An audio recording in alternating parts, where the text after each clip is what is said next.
আসসালামু আলাইকুম। আজ আপনাদের জন্য নিয়ে এসেছি কালো ভুনা রেসিপি। আমি আগে থেকে গরু গোশত কষিয়ে রেখেছি মশলা দিয়ে।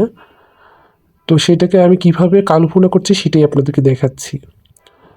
আমি এখানে সরিষার তেল দিয়ে পেঁয়াজ ভালো করে ভুনে নিয়েছি। এখানে আমি রসুনের পেস্ট দিয়েছি 1 চামচ, আদার পেস্ট দিয়েছি 1/2 চামচ। ভালো করে ভেজে নিচ্ছি।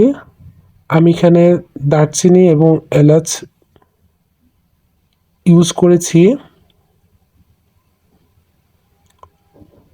আমি এখানে 1.5 কেজি গোস্ত ইউজ করেছি, 1.5 কেজি থেকে একটু কম।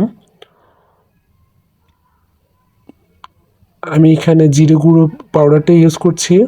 যেহেতু আমি জিরেটা ভালো করে টালিনি, পাউডার জিরেটাই আমি ভালো করে তেলের মধ্যে ভালো করে টেলে নিব অনেকক্ষণ যাবত।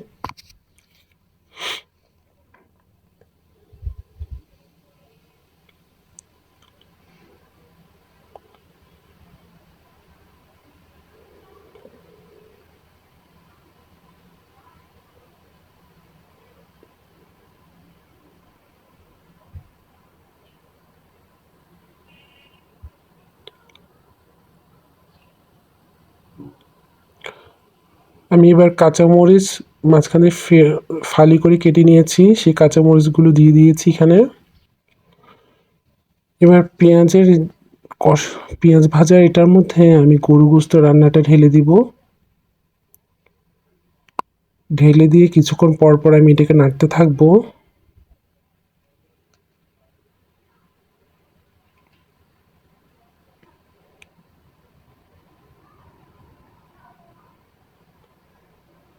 এবং কি যতক্ষণ পর্যন্ত আপনার এটা যখন একটু কালচে ভাব না আসবে ততক্ষণ পর্যন্ত আপনি অপেক্ষা করবেন। দেখবেন আস্তে আস্তে এটা কালো হয়ে আসছে। এভাবে ভাজতে ভাজতে দেখবেন কালো হয়ে যাবে।